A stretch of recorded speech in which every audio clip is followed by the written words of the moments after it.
அனைவருக்கும் ஆப்த நமஸ்காரம். இன்று ஞாயிற்றுக்கிழமை 9:10க்கு மேலே சதய நட்சத்திரம் வருது.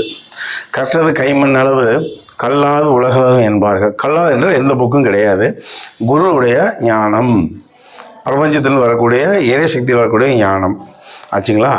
உங்களுடைய ஜென்ம நட்சத்திரம் ஞாயிற்றுக்கிழமை 3 ஞாயிற்றுக்கிழமை தான் வரும். ஒரு வருஷத்தில் 4 மாதம் 4 ஞாயிற்றுக்கிழமை வருது. அதில் 3 ஞாயிற்றுக்கிழமை மட்டும்தான் உங்களுடைய ஜென்ம நட்சத்திரம் வரும். இப்போ சதய நட்சத்திரம் இருக்காங்களா, அவங்க இருக்காங்கல்ல, அவங்க இன்று மனதை அடங்க செய்து சாப்பிடலாம், பால் பழம் சாப்பிடலாம், சாப்பிடக்கூடாது.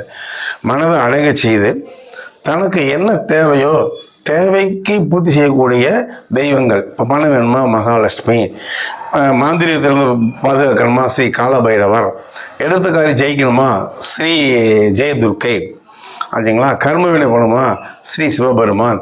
அப்படி அந்த தேவதை மந்திரத்தை உபதேசம் பெற்று ஒவ்வொரு நாக்கு ஆடாமல் சொல்லிக்கொண்டு இருந்தால் அந்த மந்திர சக்தி ரத்தத்தில் கலந்து வாழ்நாள் முழுவதும் நீங்கள் பூமியில் இருக்கும் வரையில் அந்த சக்தியை கொடுத்து கொண்டு இருக்கும். அதனால் சதய நட்சத்திரக்காரங்க குருக்கிட்ட நீங்கள் ஒரு மந்திரத்தை பெற்று மந்திரம் சொல்லுங்கள். மந்திரம் தெரியாதவங்க தெரிஞ்ச மந்திரம் சொல்லிக்கொண்டு இருங்கள். சகல சௌபாக்கியம் பெறுக.